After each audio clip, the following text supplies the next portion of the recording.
My name is Ando, and I'm an artist, a photographer, and a member of the Undergang.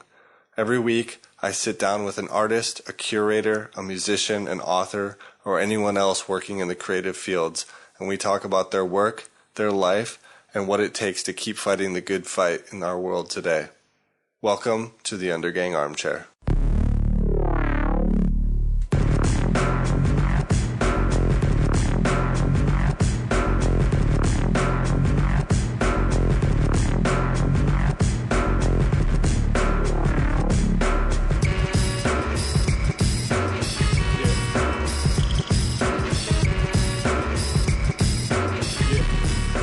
Alright, gang, welcome to another episode. I am Ando. The Undergang Armchair podcast has yet another one under its belt. And here we are, with no further ado. We have a great guest today, Carl Krull. I have been asked by the producers of the show to do a more proper intro for people. I know that's kind of what the conversation's supposed to be, is a discovery of an artist and their process. But it's true, I don't really lay it up or get any excitement going. So we're going to try me being a little more focused in the intro and you guys getting straight to the interview conversation. And then I can run my yap on the outro tail end. And God knows I love to run my yap. So, Carl Krull today. Child of artists, child of two countries, man of extreme friendliness. This guy's so nice. It's incredible. You really should talk to him when his show comes up. But that's not the point. The point isn't to talk to nice people here. The point's to talk to artists and talk about their art. And we got to do that with Carl, and it was a pleasure.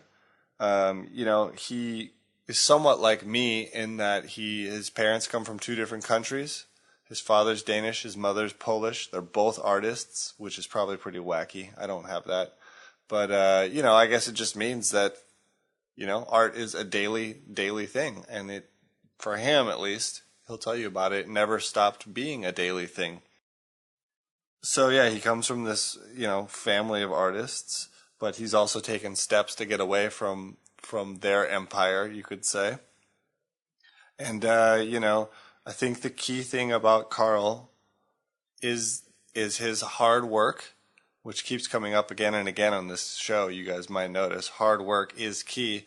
You can hear earlier, he early realizes what he needs to work on and what he needs to develop and how to, move things forward, which is kind of a key difference between someone who's just a hobby artist, I guess you could say, and someone who's really, really trying to work forward. And, he also has a really inventive personality. And I think that inventive personality is what's carried him into his new body of work, which you guys are obviously going to hear about, which is clearly his best work yet. It's looking amazing.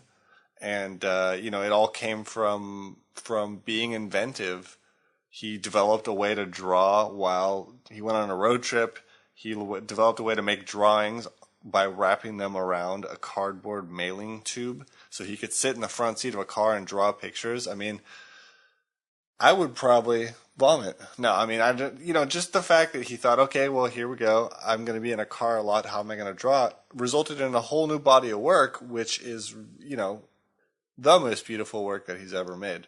So, that inventive personality, that hard work ethic, yeah, those are some of the keys to making good work. Once again, the sound quality isn't epic. I recorded him in his studio. There's a little bit of echo. I suppose you guys are used to it by now. But that's it. Enjoy the talk with Carl. And I also really encourage you guys to maybe take a peek at the show notes and see what it is we're talking about. There's a few points we are talking about physical works you guys can't see. And there's a link to all of that on the show notes, so you can kind of follow along. Enjoy the talk with Carl.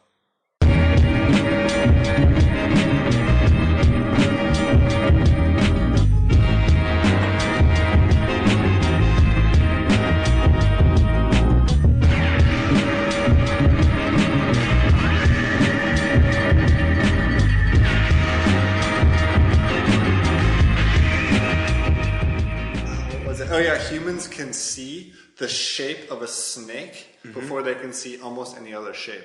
If you show a big pile of shapes, bam, snake.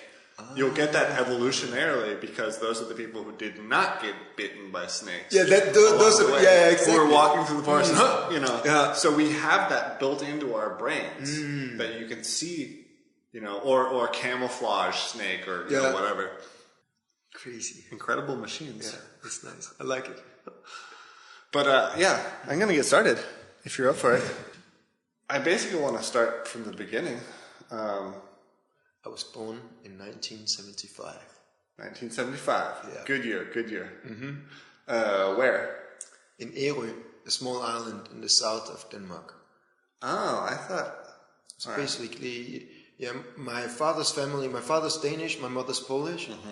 And my father's family, they're all, like, for many generations, they've been sailors or artists, actually. The painting you see there, that painting is my great-grandfather. He made that painting. He was sailing to Greenland. Yeah, I was about to say, it looks like Greenland. Holy shit. So wait, is Ærø one of those islands that has a very rich cultural kind of heritage, like a strong cultural profile? Like they have, you know, probably you've heard Marstal. Marstal, that's like a city where a lot of seafarers came from, and a lot of ships were made there, and they still have like a strong tradition in sailing. And it was very international too, I imagine. That sailing towns, usually people kind of end up coming in or going out. Or I remember there was like a strange story, but it's not. Yeah, many people also didn't come back probably. Right. Well, it's a small place nonetheless, right? Yeah. I don't know how many people live in Ærø. But is it like just a matter of a couple of thousand, or? I don't know. Between 2,000 and 25,000. Okay. I don't know, somewhere. Right. What, did you grow up there then? No, I was born in Ærø, and then we moved to Aarhus. Right, because that's what I know you, or where I know you as being from. Yeah. Did you guys move there when you were pretty young? Yeah, we moved to Aarhus when I was about, I don't know. I don't remember, but probably I was around, no, we lived somewhere else before that. I lived somewhere that I do not remember because I was too young. Right. And then when I was 10 months old, we moved to Poland because my mother and father met each other in Poland. So actually I was like made in Poland, born in Denmark, moved back to Poland when I was a couple of months. And then I basically stayed for like a year with my grandparents because my parents were living in Krakow, where I was studying later on. And she had to finish her school. It was the 5th year of the academy. And it was just polluted, and, you know, they were living in strange places and standing in the you know, acid room, you know, in the art academy. So it was not a place for me. Your mom's an artist too? Yeah. I remember, actually, I visited Krakow when I was 6. And it's one of the first memories I have of traveling. And there's 2 things burned into my head. One of them is going into shops and there's nothing on the wall. Like, there's just like a few packages of food, but almost nothing. And then there's some lady saying there who does not give a fuck if you buy anything or not. You know, she doesn't say hi, she doesn't, she's just like, oh, you know. And then also I remember being guests at somebody's house, and my parents arguing with them because they wanted to give them the meat they had for the month. You know, they got like a little tiny meat ration, which was nothing. Yeah. And my parents were like, please don't give this to us. Like, we can have meat, you know. Like, every day. We really think you should keep this. But they had such a sense of hospitality that, no, you have to have this. Which, you know, I think is true about Poland. People are really hospitable. They have kind of that old school. Yeah. But so you grew up speaking Polish too?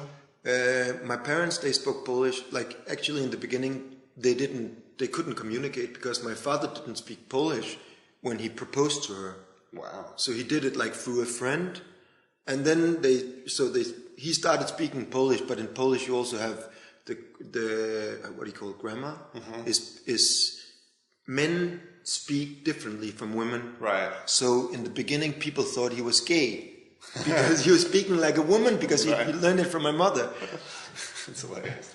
But yeah, so I grew up with them speaking Polish, but I think I usually responded in Danish to my mother, so I could speak like a kitchen kind of Polish. Right. Know, give me some milk, or I'm hungry, or Right. just basics. But it's convenient to have an extra language because you can speak when there's people around and they don't understand anything. My mother so that we loved did all the time. Right, so when you have guests over, your mother can lean over and say, if you don't stop doing that right now, you can have break arguments. your eggs. You can have arguments and people can't really say anything because they don't know if that's just like a cultural way of talking. Just keep smiling. Yeah. If you do that again. Yeah, that's wild. But it's true, it's such a different world to have multilingual households. Because I grew up in America speaking Danish with my dad and with my mother when she wanted to tell us something no one else should hear. And everyone was just kind of like, what the fuck is that? Yeah, magical language. Yeah. But and especially Danish, because nobody speaks Danish. Exactly. In California, although my mom has a story about some guy named Neil, some Dane who was in New York, sitting in a cafeteria, and 2 girls sat down next to him who were Danish, and were just talking about how hot he is. Which, as an adult, sounds like he might have made up this story. But I think so. But, he just sat there and took it the whole time. And then when he was done, he was like, "Tak pia," said thank you in Danish and then walked away. Nice. But, so you guys moved to Aarhus, the second largest city in Denmark. Yeah, and I grew up there. Are you an only child or are you siblings? Okay. And But I have my cousin is kind of the same as a brother. Okay. But, because my mother's sister moved to Denmark as well. Okay. She visited my mother. At the time they were living in some kind of community, I don't know, Egmont Højskolen or something. Somewhere, nowhere, I don't know. And she met, when she visited my mother, she met this guy who was a teacher there. And so she ended up moving to Denmark as well. Okay. So they had in a way, they had a strange life because they grew up in nowhere in Poland, out in the countryside, with both parents were teachers, and they had this huge house in the middle of a park. Then these 2 girls went to Krakow and they moved to Denmark, and while they were in Denmark, the wall fell, everything changed from being what you talked about before, right. You had nothing, of course, strong culture and everything, but Poland changed. So every time we've been visiting Poland once a year, but for them, the Poland that they grew up in didn't exist. Right, died. Yeah, so and you didn't see the evolution. Right. So it's like going to outer space, coming back, and everything's the same, but something's totally different. Did it kind of fuck with them? I mean, I guess... I think so, but I think they were kind of fucked before that because they grew up in a fairyland. Right. I mean, I know some Polish people who talk about seeing a banana for the first time when they were 30 years old. I know a girl who said that anytime she walked through her town, another small town in Poland, if there was a line of people, you just got in the line. It didn't matter what it was for. It's something good's happening. Get in this line, My mother, she remembers the first time, I think probably she was around 12, because they lived Zamość. It's in the southeastern part of Poland, close to Ukrainian border. And the first time they were traveling together, they went to the sea, actually close to Denmark, right? Yeah. And when she saw the ocean, she saw it as a mountain, like something rising over the horizon. Wow. Like a thing you could climb. It just gets bigger and bigger. Yeah, it's just big, and you see it, and you have we know it's flat, but she saw a hill of water, just standing there. She think it's a tsunami. Yeah, no, but a not moving tsunami. Right. It's pretty interesting. I heard about in Los Angeles, there's people who live in these neighborhoods where they never people who don't leave their neighborhood, really poor neighborhoods, whatever, really tightly knit neighborhoods that have never seen the sea. They live in Los Angeles and they've never seen the sea. That's strange. Yeah. But the strange thing about California was that nobody's swimming, only the surfers. It's fucking cold. Yeah, man. The water is fucking cold. I was so disappointed because first when I was there 1 year ago. First we went to Miami and the sea was great. It's like the Caribbean. And then we went to the other side and we're gonna swim again. And no way. It's freezing. It's freezing. It's terrible. I never go swimming there because it's like 10, 12 degrees centigrade all the time. In fact, the water comes from Alaska down the coast. You have to go down to Mexico to get some sort of warm weather. Yeah. But no, that's TV California, with the surfers and all that. Does not exist. It's totally different. So you grew up with two artists as parents. Yep. Did you grow up thinking, I'm going to be an artist too then, or what? I didn't really think about it. I just, in a way you can say, usually people stop drawing at some point because grown-ups don't draw. Right. But I didn't see that, because my parents were both drawing all the time. So it was natural for me just to continue. And even when I said, okay, I'm going to go to Poland to check out the art academy and just move away from home and get there. And my mother was like, oh, no, you shouldn't become an artist. It's way too difficult. And so I wasn't kind of pushed into it. Right. On the contrary. You're like, Mom, this is way too late. Yeah, it's too late. I've been drawing so long. And why? Just pretend that it's not nice, then maybe I would stop. You should be a lawyer, Carl. Little Carl, you should. Yeah, do something that makes sense. But it just kind of naturally happened. Yeah. And then you went to art school. Yeah. And that was a good thing? It was great. Yeah. I moved away from home. I moved to a different country. Right, that's always went big. To the art academy. I learned a different language, all in one. So it was like totally crazy bonus pack. Right, and so and you were foreign, so everyone automatically thought you were interesting. Yeah, and in Poland, usually you say you're very polite when you speak Polish, and all the other students say like, "Sir Professor," right, "Pan Professor," right. So, and you're very very formal, and if you don't know this tone of conduct, you're just a freak or you have no culture whatsoever. Right, you were born in a barn. Yeah, but I came from Denmark, and I spoke this kind of kitchen Polish, Right. So everything was okay. And I was learning Polish as I started, and I was saying you to the professors, and everybody else was like, what? You can't do that. You can't say that? So, and the professors couldn't really say anything because I was just like this stupid foreign Danish kid. Right. So in a way, I just got in under the barriers, Right. Because okay, he's this nice Danish kid. So I was treated much better because I was informal. Right, and you were allowed to be different. And weird. So I remember I also had friends. I knew one of the main professors, Stanislav Weimann, which was the guy who my father proposed through to my mother. Oh wow! So he was my professor. He was their friend when they were there. So he knew exactly who you were. Yeah, he knew. I've known him all my life, and Wild. and his father was the professor at the art academy when my parents were there. Wow. So it's like a strange, repetitive thing. Right, and so it's the exact same school your parents went to. Yeah. Okay. And so I knew many of the professors, and I knew some of the assistants.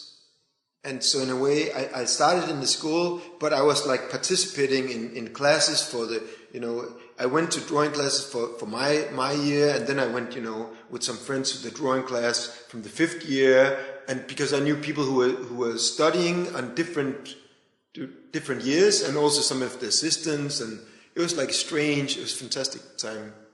Yeah, art school is a lot of fun. It's pretty wild when you first get there, especially.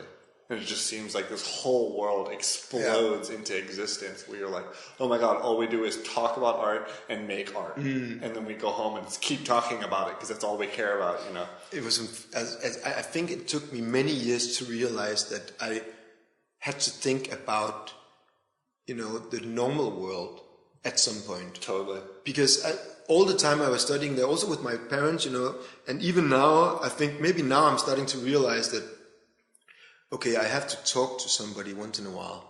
But then you come and ask me to, so things happen by themselves. Totally. But it's not like art school is kind of a Harry Potter school. Oh, completely. You don't know that you have to go out and fight, evil wizards at some point. Right. It's just you just learn magic. Right. And you're there, you sit and draw, and there's this model. And she's probably like a heroin addict, and she pukes into a bucket, and then she sits tight again, and it's like a bizarre world. It's totally alternative reality. I remember getting a visit. I went to art school at the same time all my other friends went to regular universities. So they were studying history or humanities, and I got some friends visiting. We walked around the building where all the studios were, where there was an iron foundry, there was dark rooms, there was woodwork shops, all this like, you know, hands-on stuff. And my friends were just like, this looks nothing like our school. Nothing. We sit in big classrooms, lots of people, and, you know, someone talks to us. And I'm like, oh, really? Well, I just learned how to saw, you know, this in half, and now I'm going to glue it together in a funny shape. Yeah. And they were just like, you asshole. You know, like, what are you doing? It's brilliant.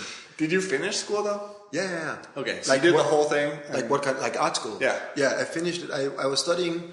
I made it in a strange way because I took the first 3 years in Poland, and then I went to Mexico. And I studied at the academy in Mexico City for 1 year. Was that like an exchange program, or was it just... It was like a homemade exchange program. Because I asked my professors in Poland if it's okay that I went to Mexico and took the 4th year.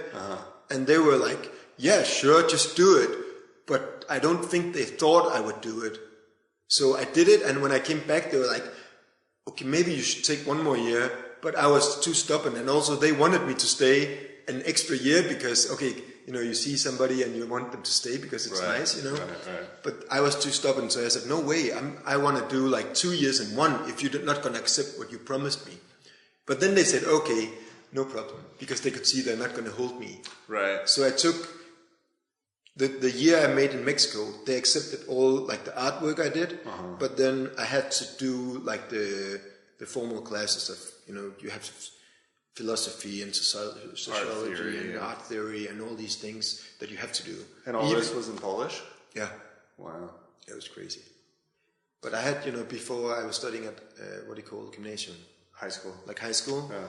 So I had like I had philosophy in high school. So, you know, just when you know the terms, they're practically always the same in different languages. As long as you can make the language connection. Yeah, when you do that, then it's not so difficult. Right. And I remember I also had anatomy, and because all the bones have different names in Polish, like they have Polish names. Right. And I was like, okay, come on, can I please learn it in Latin instead? Right. And it doesn't really make sense, but I figured if I know some Latin words, you know, in 10 years from now, then it's going to be better for me than Polish. More useful. Yeah, because nobody's going to understand what I'm talking about. So I know some names for bones, but I forgot almost everything. Okay, so what happened when you finished? You moved back to Denmark and you were like, okay, now 99. What? Did you make a decision? Did you consciously say, I'm gonna make a go at being an artist now? I'm gonna, or was it always there? I remember when I like started to really get. I've always been drawing, but I remember when I made like the transition from just drawing into taking it more serious. I think that was in the beginning of high school, and I've always been into comics and art and like drawing, but at some point I was like annoyed with the fact that if you don't really study it, you kind of just draw symbols, even though, you know, some people do it extremely good, and it's not, you know, there's different ways of expression. But what I wanted to do was to go away from you know this it's illustrative, cartoonish look, and my first goal was that I wanted to learn to draw the human body from every angle, but so it looked realistically. So then I had to start going to drawing classes like croquis, you know, like model drawings, life drawing. And I went to life drawing for like all the time while I was studying in high school. So like preparing myself. So you already knew then that you had to do some hard work. Yeah. And I took classes in etching and printmaking and. So you decided pretty young, I'd say. Yeah. Not only that you wanted to do it, but you wanted to do it seriously. Yeah. You know, because I think that's the difference. A lot of people like to draw, but they won't necessarily do the hard work, you know, to recognize their own weaknesses and say, I want to get better at this specific area. You know, that takes a long time sometimes to realize that. Yeah, I remember, you know, when I made the decision, I also had I was looking at both like the body, but also at how clothes falls, like drapery and stuff. Right. I never started that. I just finished with the body. So Sure. Just being aware of that is a big step. That there's a difference between drawing an arm and an arm in a t-shirt. Yeah. That's big difference. Totally. So what happened though? So there you go. You're done with school. Now it's time to go take over the world. What's next? I moved back to Denmark. To Aarhus? To Aarhus, and I stayed at my parents' flat house. They moved. Meanwhile, they moved a bit outside the city, and my father, he opened this bar, actually kind of by chance, because it's a long story, but to make it short, I have many godfathers and one godmother, and I had a godfather who was, his name is Carl Krull, and he was like an American Jew, and when we went to stage in I don't remember when, like 92 maybe, something like that. And he was living in Providence, totally kind of alcoholic, sad. And my father decided to say, okay, come back to Denmark, because he's been living in Denmark, and we're going to open a bar.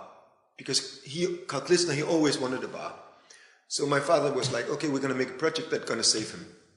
So they opened a bar, and it ended up, a lot of things happened, but it ended up, my father only has the bar now. Right. So after school, I came back to Denmark. I became a bartender. I was drawing in the basement and making money to travel. So I remember I went to. I also at one point I thought, okay, I want to go to Italy. I want to go to Rome. I don't know how I got the idea, and it didn't make much sense, but there was an Italian guy, and I drove with him to Rome and stayed at a friend's flat, walking around in the streets. I was like, I don't want to be here. I don't like, there are all these monuments and stuff, and it's all like art that dates 2,000 years back, and I don't see anything present I like. Right. So fuck it, I'm gonna go back. I'm not gonna. I've been traveling. I went to Poland. I was in Mexico, and traveling all the time. It's not what I have to do. I have to go back, take my parents' basement, and start doing something. Right. Get to work. Yeah, get to work. Yeah. And I even had like canvases and stuff in the car, rolled up, and I took it all back, and I went back to Denmark, down in the basement, worked in the daytime, in the nighttime as a bartender, and painted in the basement in the daytime. And actually, I never, like painting, I didn't really paint so much in art school. It was always like my main thing has always been drawing. Mm-hmm. But painting was interesting, and it was new, so I did a lot of paintings. Also did some graphics, did some liner cuts. And of course, I've always been drawing, but those paintings, they're like kind of, all the paintings I've done, they don't exist anywhere. What do you mean? You destroyed them? Or no, I think some I sold. A lot were stolen in Poland. I think like some, I don't know, but there's like this thing that probably some strange art collectors came and stole student works at the school because they could sell it as something. So a lot of works were stolen. That's fucking crazy. So some paintings you made in 1998 are hanging on the wall somewhere in Krakow or something? Yeah, maybe. I don't know. That's crazy. Did you sign them? Some of them, but with a different signature. Because I don't sign the same way as I do now. We should find those. Once you're rich and famous, like 60-year-old men just go like get Danish TV to come with us and be like, gonna find those. And I have also I have some stolen paintings around in Copenhagen. I had an exhibition once, and this guy, he cheated me. And I think he said they were stolen. Probably he sold them though. A gallerist. He's a gallerist, but he's like I don't know. Yeah, strange character. There's some fucking douchebag art hangers. We all know that. But I mean, did you start selling work right away, or how did that happen? In a way, I've never really thought about selling work, even now. But I've noticed you're quite good at it. I don't know. It happens. But you have, like, it seems like you have a situation in which you can invite people to your workspace, the one we're in now, and sell work directly from you to them without a gallery. But the funny thing is that I never invited people to to come and buy art. People just said, "Hey, can I buy this?" Yeah, people came up and they said, "Whoa, that's nice. Can I buy it?" Yeah, sure.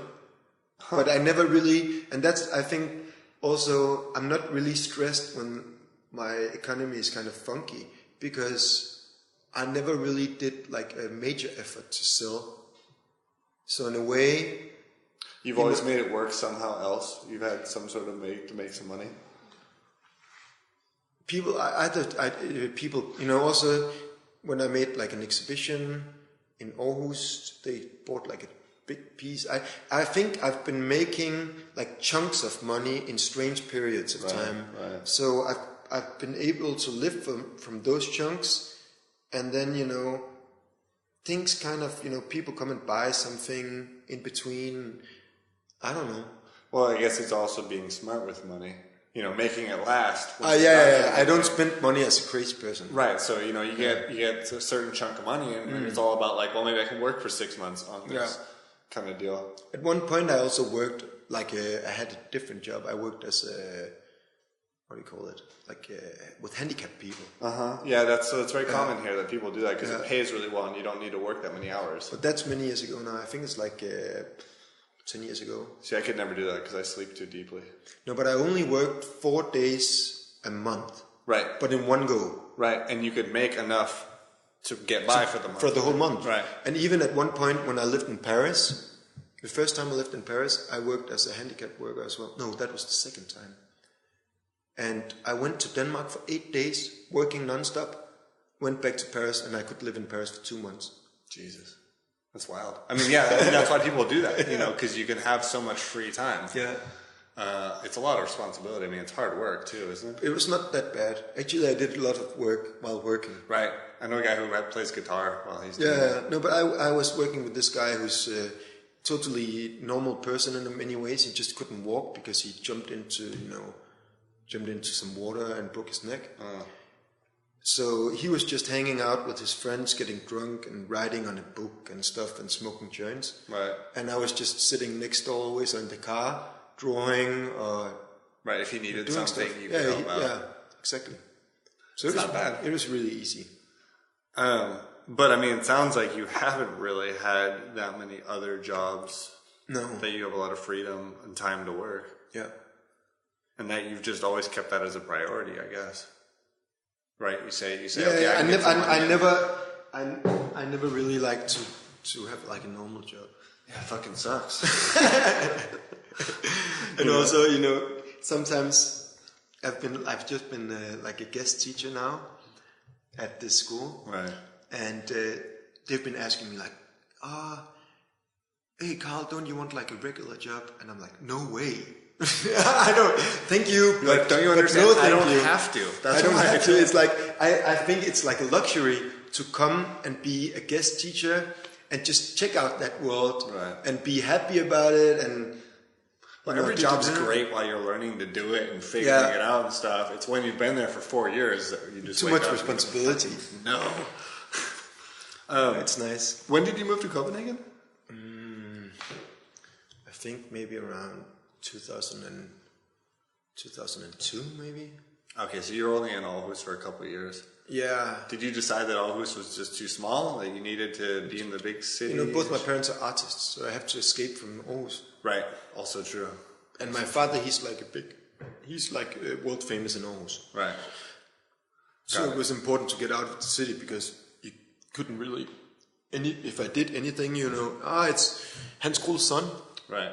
He's also an artist. Right. And, okay, it's nice, and my father does great stuff, but it's good.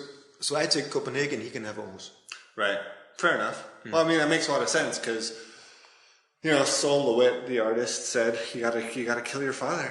You gotta somehow defeat him. Yeah. You gotta take it on to the next level. Yeah. But I mean, do you miss Aarhus or do you like it here? I don't miss Aarhus, and I love it here. And I think in a way it's strange because I always wanted to escape from the place where I stayed. And actually now in Copenhagen, it's the first time in my life that I feel like I have a base. Like this place I could easily like have I want to escape to. I want to go for some years here and there and travel, but I love my studio. I love my home. You've built a great little empire here. Yeah, it's fantastic. I have 3 towers in the middle of Copenhagen, so it's not bad. Yeah.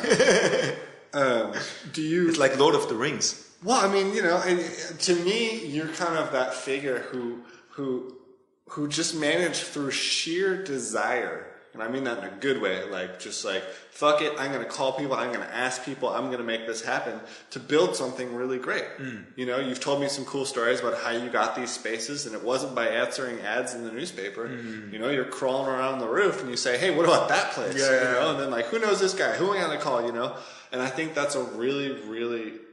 I think that's probably also why you're able to not have a regular job. You have the desire to work and make it happen. What needs to happen, And so, like you say, you've kind of built up a home base. A strange story about the studio? You see the painting over there? Like the old one? The long one? Or the what do you call it? Still life. Yeah.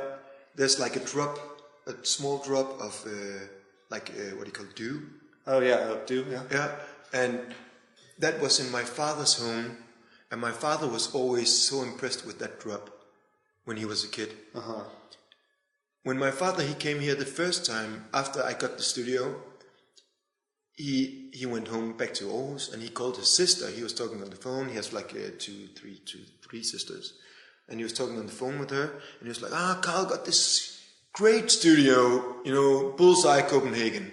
And it's blah, blah, blah, just next to Tivoli and Glyptoteket and she's like, so you take the elevator up to the 4th floor and then you go and there's like a long corridor and blah, blah, blah. And he's like, what?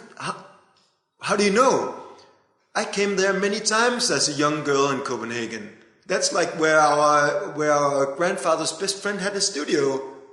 And that guy, that painting my father's parents got for their wedding from the painter who lived here. Who painted it in this very room. Jesus Christ, man. And me and my father, we are the only one on my father's side of the family that didn't know. He didn't come here before. My grandparents have been here. Wow. And it's complete chance. Complete chance. 100%. Wow. Well, then you're supposed to be here. Yeah, I think so. Right? That's how I feel about it. This is where you're supposed to be. Wow, that's crazy. Yeah. Well, how did you work out, how did you get involved with the gallery you're involved with now? It's V1. I think, actually I knew Jesper, not closely, but from the time in Aarhus, we knew who each other were. But that didn't really have so much to do about it. It was, I think there was in 2005. At that time, I was working. Yeah, that's when I stopped working as normal jobs, and I sent in at work at this handicapped person. I sent in an animation I did for a competition. It's called Diesel New Art, and I sent in an animation. Totally random while I was working. I thought, okay, there's like a deadline. I don't know why I did it. And I won the award. Bam. And I think Jesper had been sitting in this committee, what do you call it? The committee. Committee. Yeah. And also some art collectors and different people. So I just went up to the gallery afterwards and said, hey, can I show something here? And I showed some drawings and then it was like that. It can be that easy. Yeah. Well, I guess this really comes down to the quality of the work. Because if you showed up with some bullshit, he'd be like, no. Yeah, of course. And I won the competition, so it was like. So that was already kind of. So it was a good momentum to come in, and it was like I was totally new in Copenhagen. I almost just moved here, and checking out the gallery scene. It was just before the crisis, so the gallery market was booming, and there was galleries opening up everywhere. It was it was really interesting. Well, and V1 was really new at the time. Right, it was back when they had the small location. Yeah. But they've really made a good name for themselves in the meantime. What about your work? The first work I saw of yours was probably in 2009. probably around there. And it's a lot of like figures. I mean, I guess you were talking about drawing the body and everything. Like you have a lot of human figures. It's a little bit cartoony. It's a little grotesque even in a way. Very stylized. Like who are these people? Like where does that come from? Because it's again and again and again that this shows up, you know. At least in your older work, I should say. But the people, I don't really think so much about who they are. Like they don't really have like a... Well, let me ask this then. Is your work, is it more unconscious? Yeah, definitely. It's really just like... It's like the process of working is... It's not that I have like an idea of a composition. I did that maybe once or twice. That I have like an image and I have to do it. But like 99.9%, it's something that grows. You know, I start drawing and it evolves into something. You know, I can make a drawing. I can make it like a draw. Like for example, when you're talking on the telephone, you draw a profile with a head, and you've been drawing the same drawing millions of times. But when I draw, like when I know, okay, now I'm drawing and I starting to do a new work, I don't want to do the telephone drawing. Exactly. So I always, and if I have an idea of what I have to draw, it's kind of the same thing, because then I know, okay, I have an image in my head and I have to transform it like 1-to-1 into the paper. But that's the same thing. It doesn't interest me. What interests me is that if I can surprise myself and do like, find a motif and, you know, make the face, make the hands, make a body, come out in a way that I've never done before. Like the same way as my first idea was I wanted to be able to draw the human body from every angle. When I can do that, then, you know, things can pop out of nowhere. Right. It doesn't have to be realistic 100%. It could be like bended or transformed in a strange way. Well, that's, what you've definitely come into. I mean, it seems also like you have very mythological figures. Your drawings seem very mythological. Yeah. They seem very historical in a strange way. It's a feeling more than it's an actual physical reference. But, you know, old men, like, you know, like that one right there, there's an old man laying down and he's kind of tied up a little bit. And, like, it does seem very... I don't want to say classic, but like epic. You know, I guess it goes back to especially that one. Especially that one. Yeah. Sure, but I mean, you know, like you're talking about magic. Like it is kind of a type of magic, and it's like these situations that are created. You know, or this guy with no head and the, you know, in the meantime he's creating something like that could be a magic spell. Yeah. But so you work subconsciously, but. I'm definitely affected by mythology and also like just psychology in general. Yeah. And I don't know where it comes from when I'm drawing, and I want to. I was reading not long ago this book by I think it's an Italian writer, and he was writing about what did he say? About writing. Yeah, he was writing something about writing, and I think it could be transformed into drawing in a way. And it was totally fiction, and it was a writer in the book and blah, blah, blah, back and forth. But he was saying something about tapping into... Like, when he writes, it's not like... it's like when it rains. Like, it writes, it rains, it draws. It's something that's happening. Right, it's not as conscious. It is just. I'm not sure exactly what I'm trying to say, but it's just that, you know, it's a natural state of doing something, and something comes out of it. Do you lock into it when you're doing it? Like you become like, okay, I am now drawing, and you turn into like drawing mode, where you're like, you know, is it a state of consciousness kind of to draw? Definitely. Where you switch over from I'm daily Carl to I. But I don't think about myself when I'm drawing. No, but it's like a state of being. It's like meditation, you could say. I think it's like meditation. Yeah. But and of course, like all these drawings, I know what I'm drawing. When I start drawing them, I know what direction I'm going in, but not always. Like I know. for example, that one, the drawing there, I started with drawing the light, a line from the left side, and I drew it in, and I made the eyeball, and I went out again. Right. And that's the first line. That's the first line. And I knew that I was like fighting the temptation of drawing an eyeball. So instead I started from, from the edge of the paper, because I knew how should I save this one? I can't make an eyeball with a long light that goes out of the paper. So that forced me into doing like this kind of topographical universe. Is that how this whole started? Yeah. Wow. Because now look at this universe. We're sitting here in front of a bunch of works that are all made in this new style. But also, in a way, I made that drawing with the horse and the water and the fish. Yeah. And you see like the ripples on the water. Right.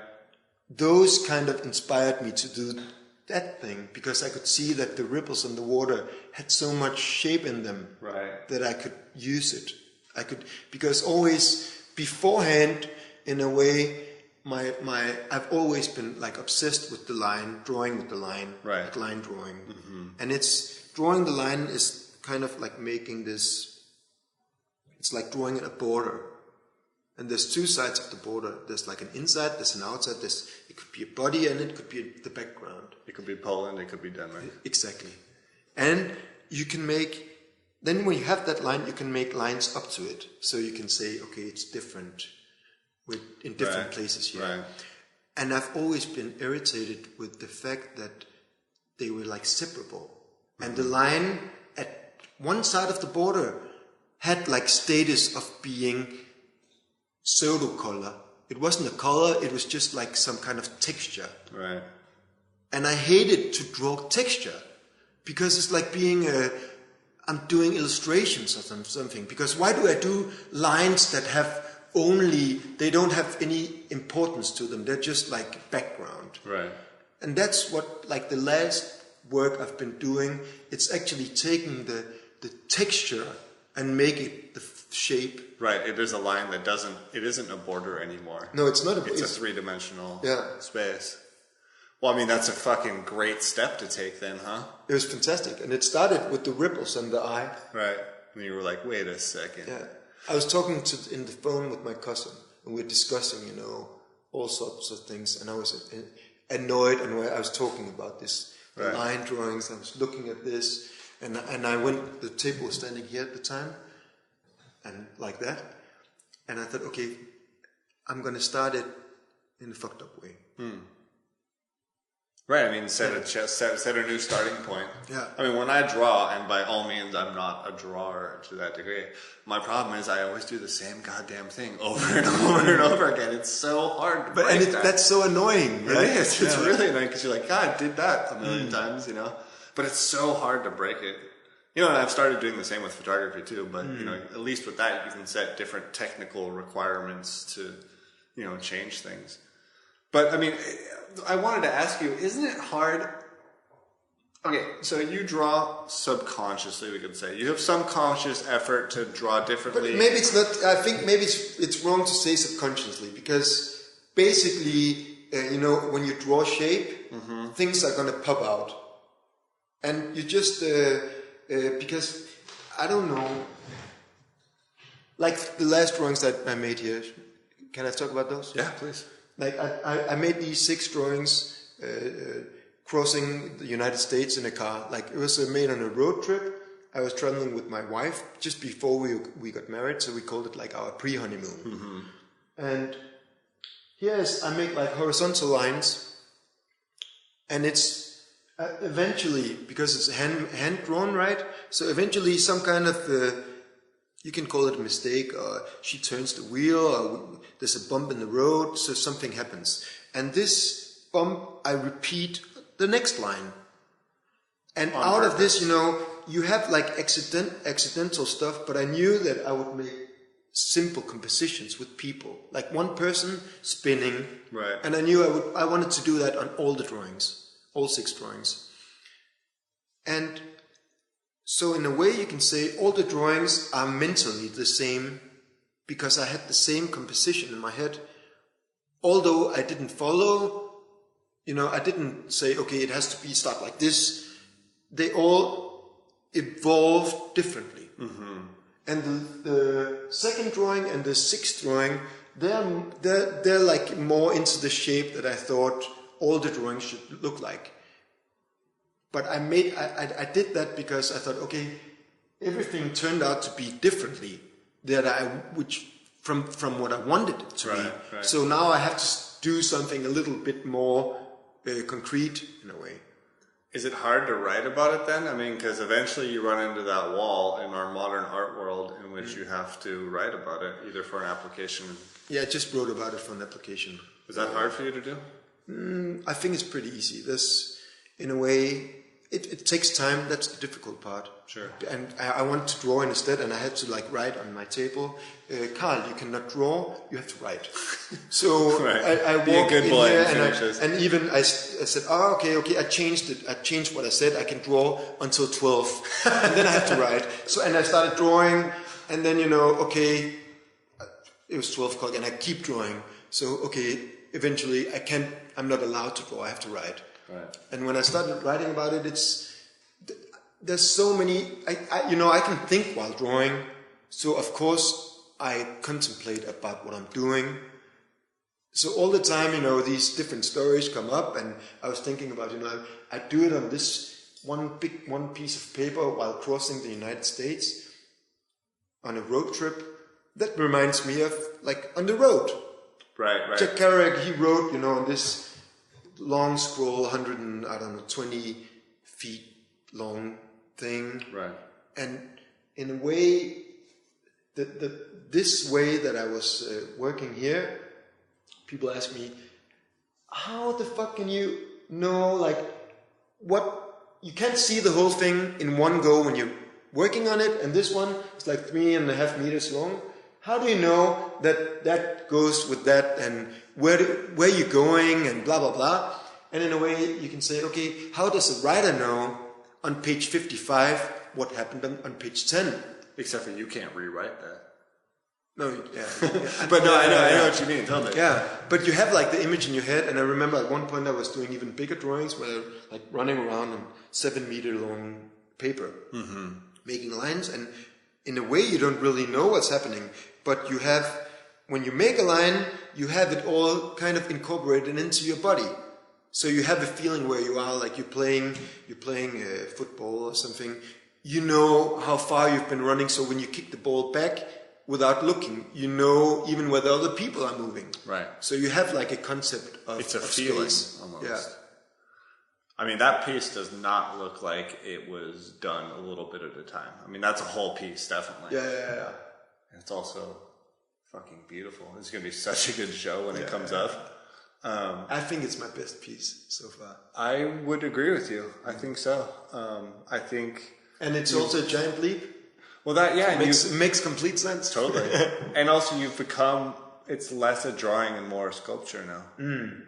I mean, but you work in different media too. You also fuck around with photography a little bit. Do you ever make sculptures? I haven't really made any sculptures since art school. Right. But I made an installation maybe, 8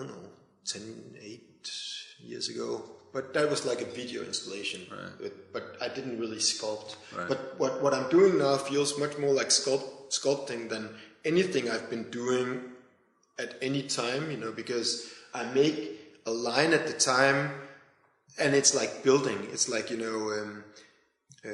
these caves where limestone forms, one drop at a time. Totally. So I'm working in the same way.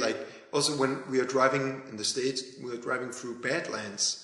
Do you know Badlands? Oh, the fucking Badlands, yes. It's so nice. I was standing there, I was looking at all those, strange layers of sand, and it reminded me 100% of the drawings I was doing in the car. Right. Totally. Same strange... topography. Yeah. Did going on this trip help you take this step? I mean, you took a 3 months, right? Car trip throughout the entire United States.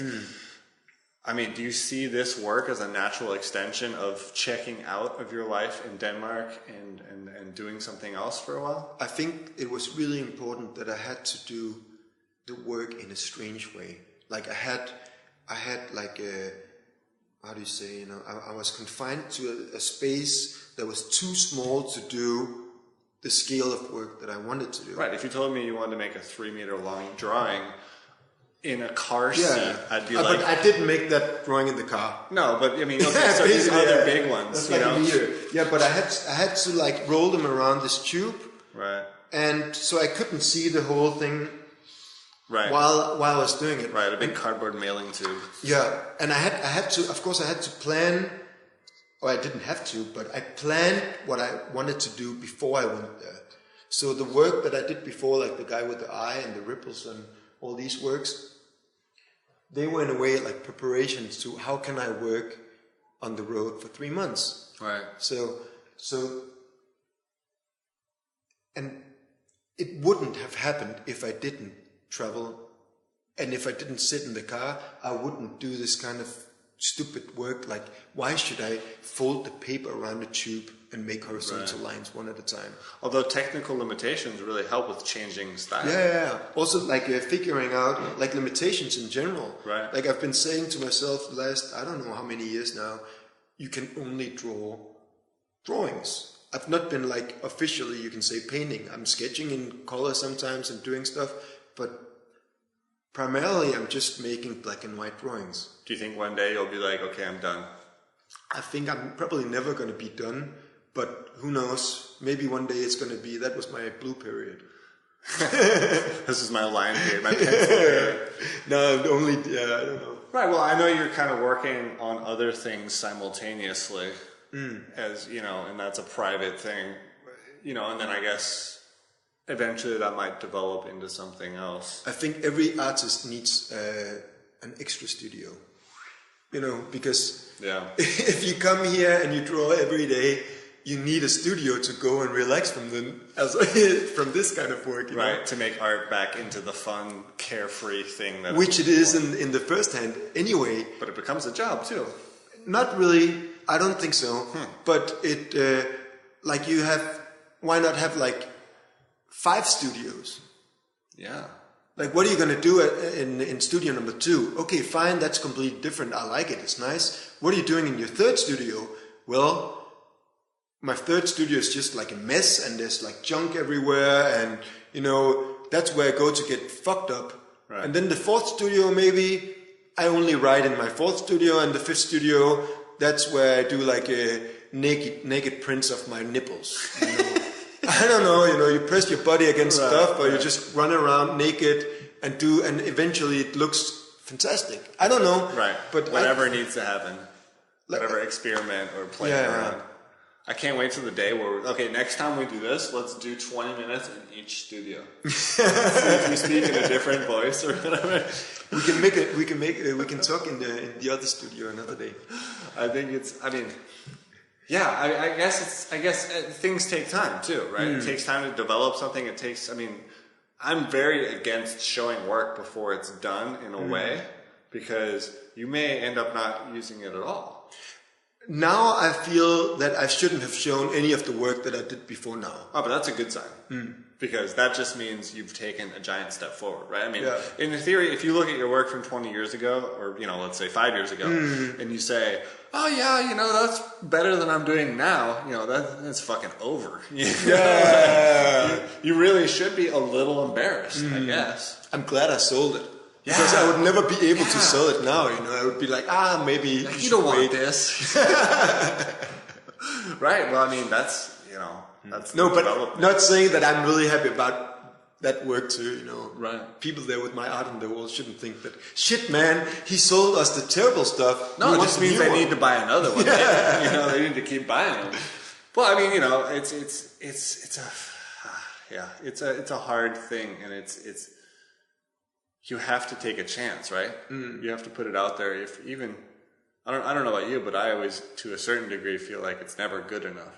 I always feel like that too. You have to, you know, but then again, like, I know that's good enough. I'm really happy about this last piece. Also these ones. Of course, some of my favorites, I'm not going to say which one I prefer, but, you feel differently about. Also, I don't know what happened, but I'm really happy about my last work, and I'm especially that one. I'm not happy about that, but in a way I am.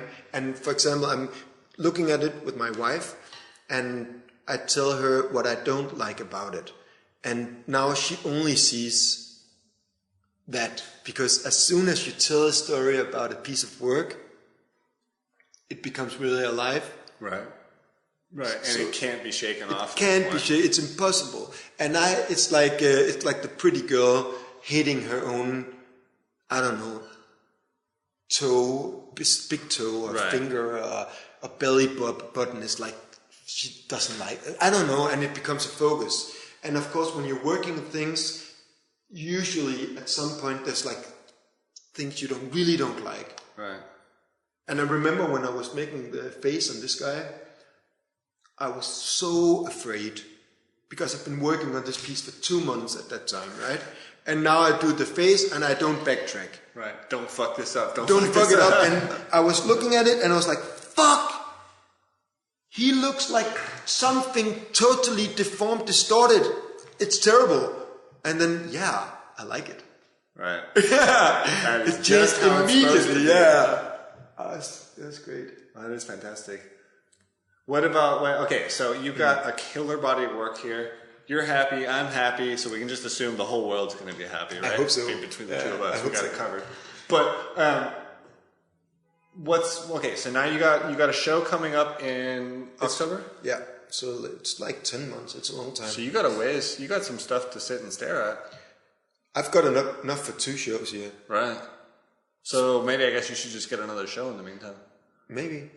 But I should I'm going to put it all, I'm going to make it, give it to the frame, how do you say? Framers. The framers. Yeah. And then it's empty and I could do more work. Right. Keep going. Or I can go to the second studio. Well, there's no... go make some nipple paintings. But I mean, there's no point in stopping now. I mean, things are going great. And it's true. I guess you put it in a frame and bam, get it out. Get it sealed. Yeah. Put it in that package and send it off. I just need to sign a lot of the work. Right.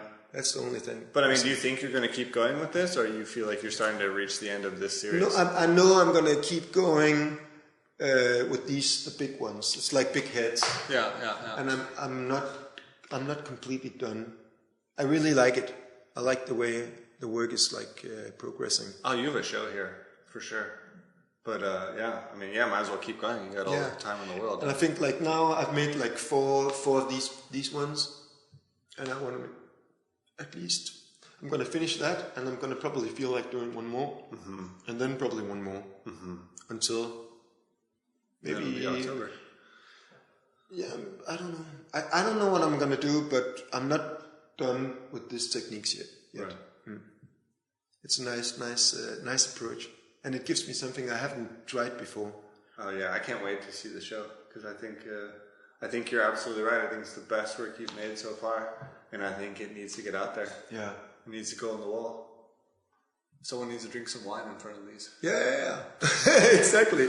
The only problem is I can't get glass for that piece because it's too big. You can. It's just going to be expensive. No, but it doesn't exist. I've been talking to the framer.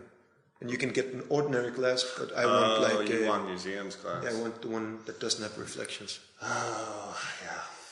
Don't we all?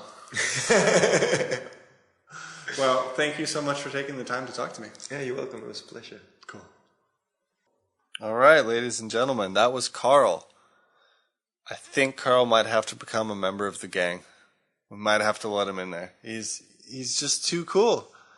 And, I think talking to Carl kind of, it's similar to talking to Jonathan Mace. You've got a person who isn't so... he went to art school. He's obviously clearly able to talk about his art and to think about it, but he doesn't know where what he does comes from. And I think it's kind of a tricky situation nowadays because there's so much focus on being really conceptual and cognitive about your work that it's hard to simply say, I don't know where my art comes from. I don't know. It's, I feel like that's in a certain way a disadvantage nowadays. I don't know. I wouldn't say it's looked down upon, but I guess it's looked on as being a little old-fashioned, maybe.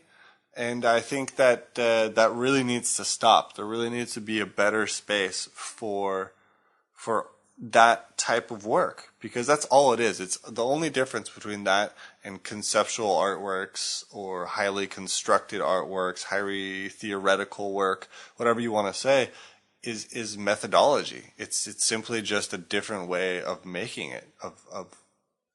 It's another type of conceptualization, really. It's just inarticulated. You can't really talk about it when you just let it come through you.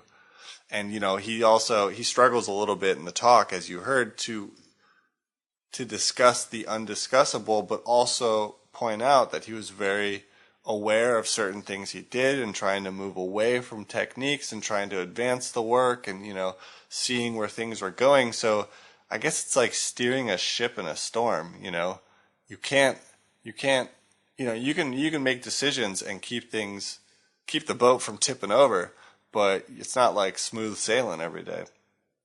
So I think that people like Jonathan Mace and like Carl Krull need to keep what, they're doing a great thing, and they need to be a part of it.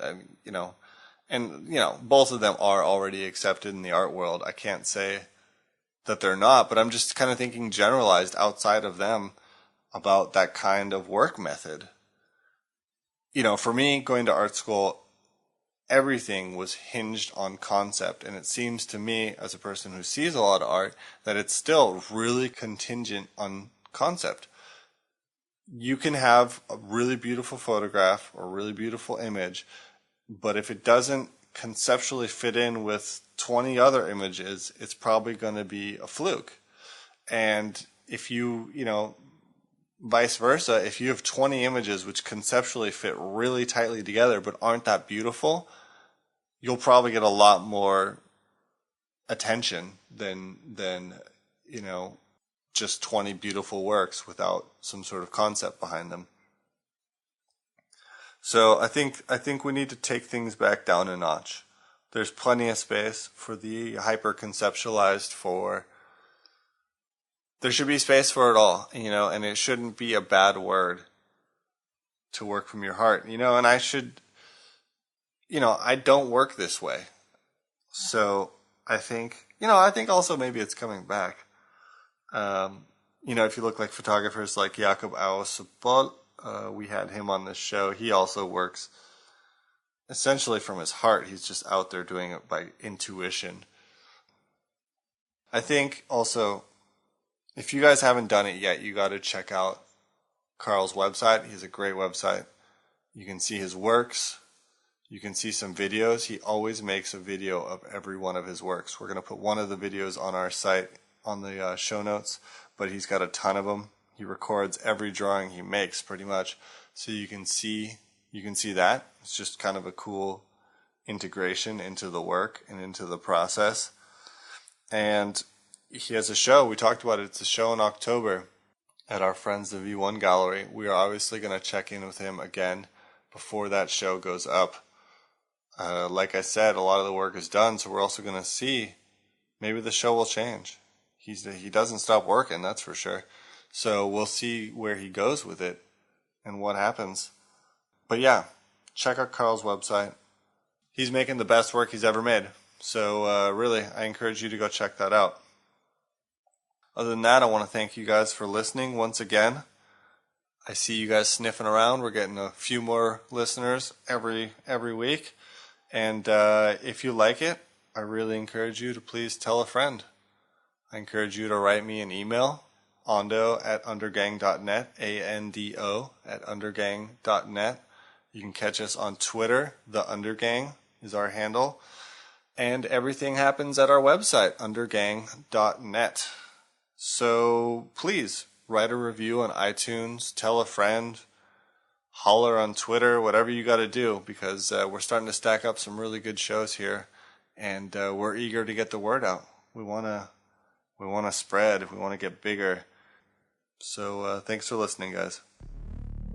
And today's episode was produced once again by the Undergang.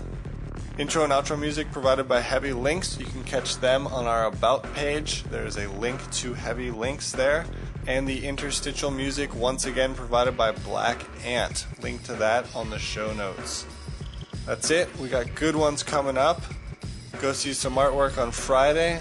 Oh, that reminds me. Go see the show at Lodrat and Venrat. I'll put a link up to it on the page. New exhibition space.